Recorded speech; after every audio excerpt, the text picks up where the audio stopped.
চিঠি পত্ৰ আজিকালি পঢ়াই নহয়, লিখাও নহয়, দিয়াও নহয়। কিন্তু আজি ফেচবুকত টংকেশ্বৰ বৰুৱাই পিতাকলৈ লিখা এখন চিঠি পঢ়ি খুব ভাল লাগিল। গতিকে মই চিঠিখন পঢ়ি আপোনালোককো শুনাই দিলোঁ। পূজনীয় পিতাই, সেৱা গ্ৰহণ কৰিবি। আশা কৰোঁ ঈশ্বৰৰ কৃপাত ঘৰৰ আটায়ে ভালে কুশলে আছ। কোম্পানীৰ পৰা পোৱা বিভিন্ন কামৰ হেঁচাত এইবাৰ আইৰ সকামত যাব নোৱাৰিলোঁ। সেয়ে মনটো বৰ বেয়া লাগি থাকিল। সকাম ভাগত গৈ আইক সেৱা এটি জনাবলৈ বৰ মন আছিল। পিছে নহ'ল দে পিতাই, যাবলৈ ছুটিখন নাপালোঁ। আমি কাম কৰা মানুহ নহয় পিতাই, আমাৰ সময়বোৰ তেনেকুৱাই। কাম নহ'লে দিনৰ দিনটো ৰুমৰ ভিতৰত বহি থকাই আমাৰ কাম। আৰু কাম থাকিলে ৰ'দ বতাহ বৰষুণকো নেওচি সকলো সময়তে অকণ আহৰি নোপোৱাকৈয়ে আমাৰ কাম। গতিকে আইৰ সকামত নোযোৱাৰ বাবে তই মোক ভুল নুবুজিবি পিতাই। আকৌ তইতো জানই আমি হ'লো খাটি খোৱা মানুহ। খটাৰ বিনিময়তহে চলিবলৈ আমি কিবা এটা পাওঁ। তাৰ উপৰিও কামটোৱে আমাৰ জীৱিকা, জীৱন যাপন কৰিবলৈ একমাত্ৰ আমাৰ উপায়। গতিকে এদিন মাত্ৰ নাখাটিলেই আমাৰ কিমান কণ ক্ষতি হ'ব পাৰে তাৰ অনুমান তই নিশ্চয় কৰিব পাৰিছই। মুঠতে মোক তই বেয়া পাই নাথাকিবি। আইৰ প্ৰতি শ্ৰদ্ধা ভক্তি মোৰ মনত সদায় আছে আৰু সদায় থাকিব। মোৰ বিশ্বাস আইয়ে মোক কেতিয়াও বেয়া নাপায় আৰু তয়ো ভাবি নাথাকিবি। ভণ্টিক মোৰ মৰমবোৰ দিবি। লগতে তাইৰ বাবে এযোৰ ধুনীয়া মেখেলা চাদৰ কিনি থোৱা বুলি কবি। দাম বৰ এটা নহয় যদিও দেখিবলৈ বৰ ধুনীয়া বুলি কবি। পিন্ধিলে বৰ ধুনীয়া লাগিব তাইক। অবাবত ইফালে সিফালে ঘূৰি ফুৰিবলৈ মানা কৰিবি। পঢ়া শুনা ভালকৈ কৰিবলৈ কবি।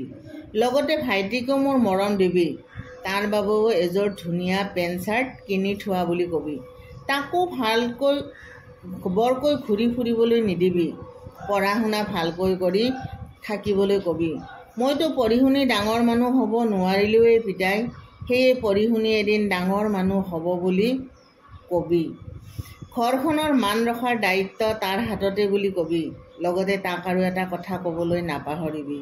জীৱনটো যে সি ভবাৰ দৰে বৰ সহজ নহয়, সেই কথাও তই তাক বুজাই দিবি। তেতিয়াহে কথাবোৰ বৰ ভালকৈ বুজি উঠিব সি। তোৰ ধুতি পিৰণযোৰ আমাৰ টাউনতে কিনিম দে পিতাই। কিয়নো তই পিন্ধা সেই ধুতি পিৰণ ইয়াত তেনেকৈ নাপায়। লগতে আৰু এটা কাম কৰিবি পিতাই। মই পঠোৱা টকাখিনি পালে যোৱা মাহত গাঁৱৰ ত্ৰিলোচন মহাজনৰ পৰা ধাৰলৈ অনা টকা 1000 সোনকালে ঘূৰাই দিবি। কিয়নো ধাৰলৈ অনা টকা সোনকালে ঘূৰাই দিয়া ভাল। এদিন আইয়ে কোৱা শুনিছিলোঁ, ধাৰলৈ অনা ধন সোনকালে ঘূৰাই নিদিলে হেনো পাপে চুবলৈ সহজ পায়। গতিকে তই এইফাৰা কাম আৰু দেৰি নকৰিবি। পঠোৱা টকাখিনি পালে মহাজনক ঘূৰাই দিবি। বিপদৰ সময়ত ধাৰলৈ দিয়া টকাখিনি পালে মহাজনৰো ভাল লাগিব। লগতে আমাৰ ঘৰখনৰো ধাৰখিনি মৰি থাকিব। অন্ততঃ আমাৰ চিন্তা এটা নাইকিয়া হৈ থাকিব। তয়ো ঘৰখনত বৰকৈ কষ্ট কৰি নাথাকিবি। বয়স বাঢ়ি আহিল যেতিয়া তোৰ নিজৰ দেহাটোৰ পিনেও অকণ নজৰ ৰাখিবি। মাছ মাংস গাখীৰ বা কণী দুই এটা খাই থাকিবি।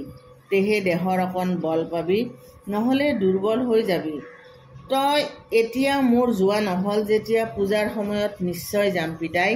কামবোৰ বন্ধ হ'ব যেতিয়া যাবলৈ নিশ্চয় অসুবিধা নহ'ব। তেতিয়া মাত্ৰ তই বৰ এটা বেছিকৈ চিন্তা কৰি নাথাকিবি। আৰু নিলিখো দে পিতাই। মাত্ৰ তহঁত আটাইয়েই ঈশ্বৰৰ কৃপাত সদায় ভালে কুশলে থাকিবি। অজানিতে ৰৈ যোৱা ভুলৰ বাবে নিজ গুণে মাৰ্জনা কৰিবি। ইতি তোৰ মৰমৰ পুত্ৰ টংকেশ্বৰ।